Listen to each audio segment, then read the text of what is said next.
Hi, Macie. I'm Stephanie Stearns Dulli with the Ridgewood Guild International Film Festival, and I'm so excited to be talking with you, Macie Rose O'Neil, about your beautiful film that we're featuring in the festival. How are you today? I'm good. I am on the streets of Brooklyn, New York right now. I Very feel excited to like be here as well. I feel like that's a proper artist experience, right? Like you're living that filmmaker dream of being on the streets in New York, right? Yes, and apologies for the excess noise.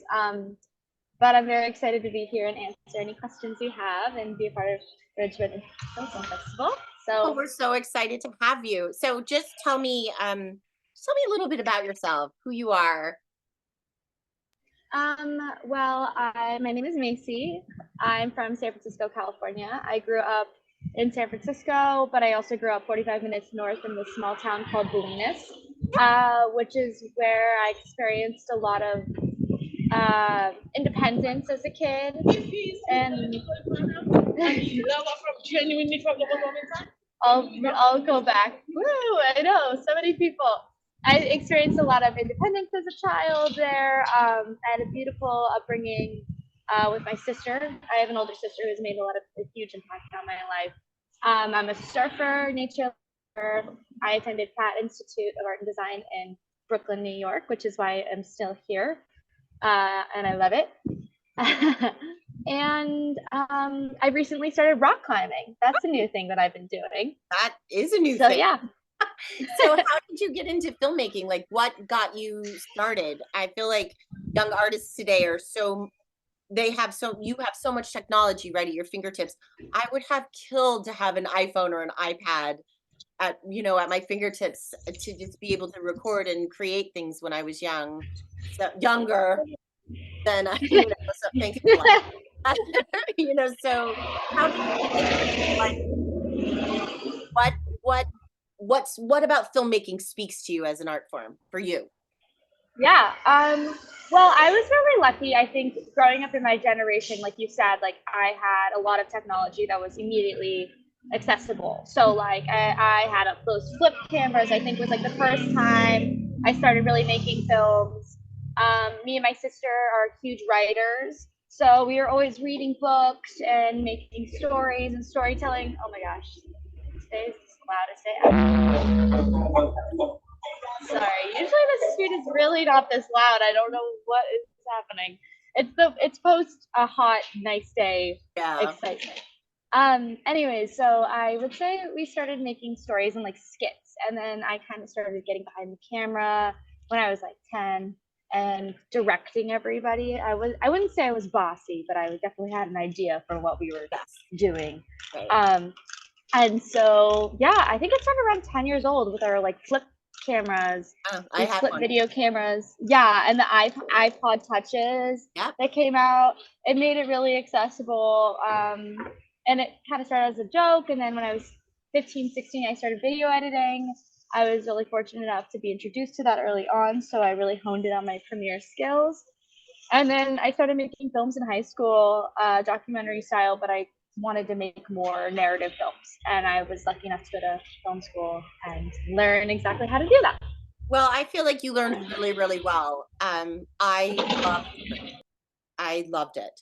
I am of that generation where no one knew where we were. We were able to go on go on adventures and ride around. And I thought, I thought it was so beautiful. It's one of those beautiful films where you just watch it unfurl and you're along for the ride. And it's like, it's this lovely little thing and nothing happens and everything happens all at the same time. And I also have a 9-year-old daughter. So I could not only remember the girl that I was, but I could see her and her friends on this adventure. And I don't want to give too much away because I really do want everyone to see this movie. I just think it's beautiful. But why don't you just tell me a little bit about crickets and the creation process for you and what inspired it? Totally. I'd like to mute myself in between so that it's a little easier. um, yeah, so Crickets is about like exactly what you described, that getting lost in being a child, forgetting where you were, forgetting what you were doing, that beautiful interaction with like a sibling or a friend of play and fun. And I'm glad you felt like transported a little bit, because I think there's such a beauty in childhood and girlhood. Hold on one sec. Yeah, there's a beauty in childhood and girlhood, and I think that you don't really realize how much goes on when you're a kid, when you're growing up, like how the first interaction to like adulthood is happening right in front of your eyes, and you have no idea until later. And that's kind of what I was trying to capture with this, where it's something small, like first kind of discovery of death, but you don't really know it, or something like that, or watching, independence for the first time, and where you go with that. And I feel like the girls did such a great job I did. of portraying what it's like to get lost Yeah. in yourself while you're supposed to, And be taking life seriously. since you mentioned it, I will say, because I again didn't want to give any spoilers, but since you mentioned death, I wanted to say, as a woman who was a girl and the mother of a girl, I appreciated how the girls reacted to death. They You never get to see girls be cool or chill or process things in a way that isn't necessarily like hysterical or terrified or icked out or grossed out. And it was just so lovely and very true. I thought that, I again don't want to give too much away. They're not happy. They process in such a it's just like such a lovely, evocative little journey. And it's I really appreciate that, because that's exactly what I wanted. I didn't want them to react hysterically. I thought about the times when I found things like that as a child. My first reaction was confusion. It wasn't never like crying in tears with death and things like that. So I really appreciate that you noticed that, and that was like a very intentional reaction with the girls, because we talked a lot with them with the writing process, like how would you feel if you found this, and both of them were kind of like, I don't know. I'd take a step back and look at it and yeah. run away, but I wouldn't cry, drop to my knees about it. And I think that's a common misconception with women and girls, and that's kind of all you see. And I think that's also uh, something that kind of takes away from a lot of humans' reactions when you're expected to feel a certain way.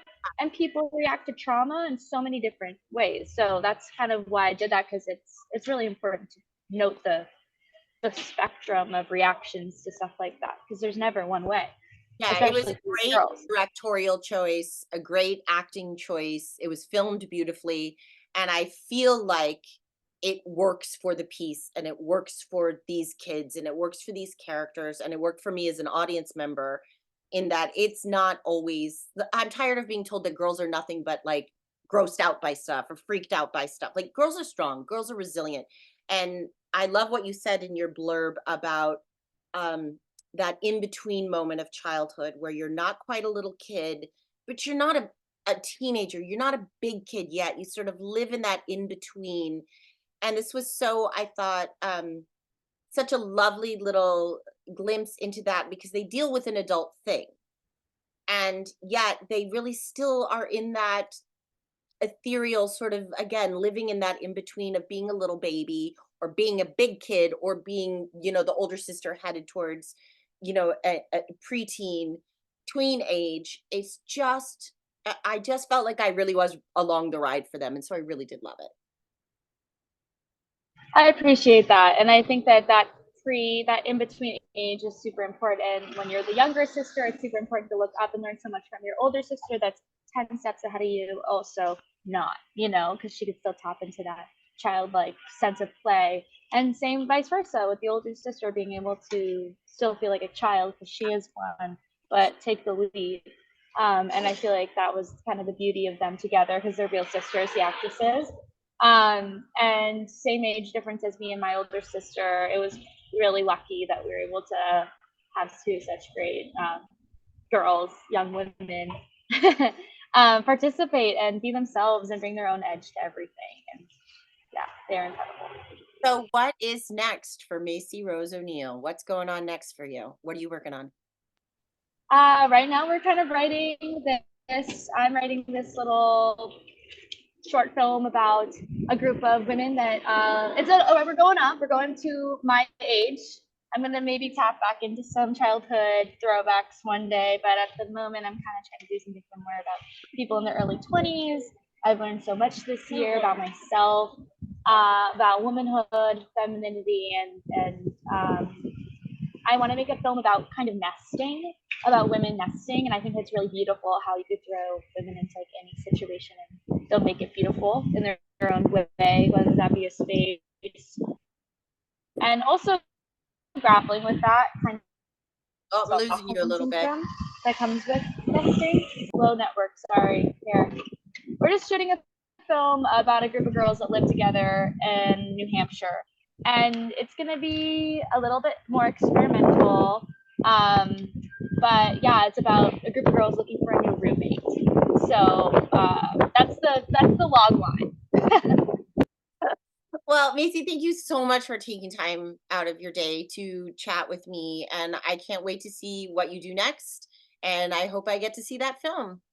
And thank you so I much. appreciate it. All right. Thank you for dealing with my crazy tech annoying situation. I really appreciate your flexibility. That's life, right? All right. Yeah. Thanks. Thank you, Stephanie. Take care. Bye.